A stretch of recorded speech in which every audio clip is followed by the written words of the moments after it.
I found that I could really get people's attention and keep their attention with stories. And I think that what happens is that I think that maybe there was like an overcorrection where I started leaning into my humor probably a little too much. Oh yeah, okay. And you can do that. And it just, now it becomes like, hey, wow, I learned a lot about your trip to Disney World, but I didn't learn that as much about the text. And so I think that now I've probably found a balance, because there was a time that I felt probably a little uncomfortable early, just giving exposition without releasing the tension. Where now I feel very comfortable. Like, there's just times where we're not cutting the tension. I've got to communicate what the text means, and none of it's funny.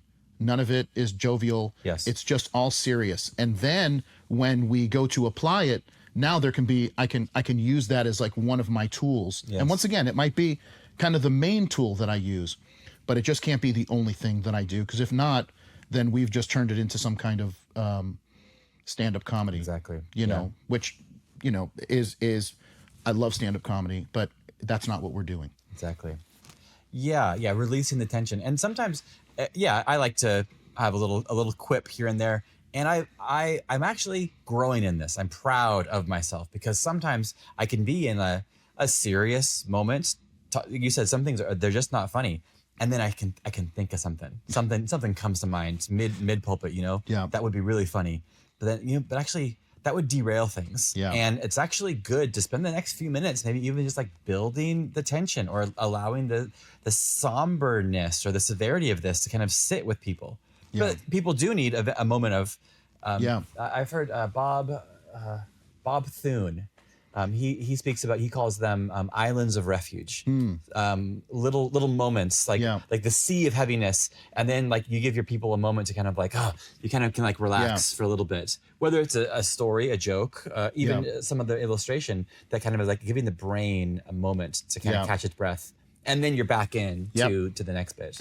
You know, one of the things that I was talking, and here at the Expositors Collective, we do these breakouts for guys that we let them preach. Yeah. And so one of the things when I was critiquing the guys or just encouraging them, I was talking to them about the importance of an illustration to break tension. And then I said, but there comes a moment in time in the message, like kind of maybe at the final point, where you don't want to break any tension. Mm-hmm. In fact, what you're trying to do is maybe ratchet up the tension, because you're really calling people to decision. And maybe you're going to do an evangelistic invitation. And I don't want everybody laughing in that moment. I want everybody to be really aware of what the Lord is doing in the room and in them in that moment. And so some of that is just kind of, and I think some of that is just, it happens with time, where guys kind of learn, like, I just, it can't be all heavy. And that's probably, in the open is probably when I'm the lightest. And what I'm trying to do is I usually open with an illustration, because I'm trying to draw everybody in. Yeah, it's like a funnel. And you're trying to create the commonality. And that's why I know you guys mentioned Luke 15, and I always talk about this.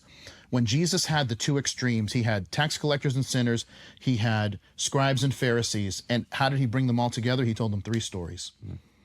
And that's how he brought everybody together. And I think that that's when we open a message and we can share something that's just like, hey, how many of you are parents? Hey, how many of you, you've been on a family vacation? And it's like, now everybody has that shared experience. And then we can you kind of talk about that, and then you kind of hit, well, here's the thing that I want to talk about. And now this is the moment where you're saying, this is why you got out of bed this morning. This is why this sermon matters.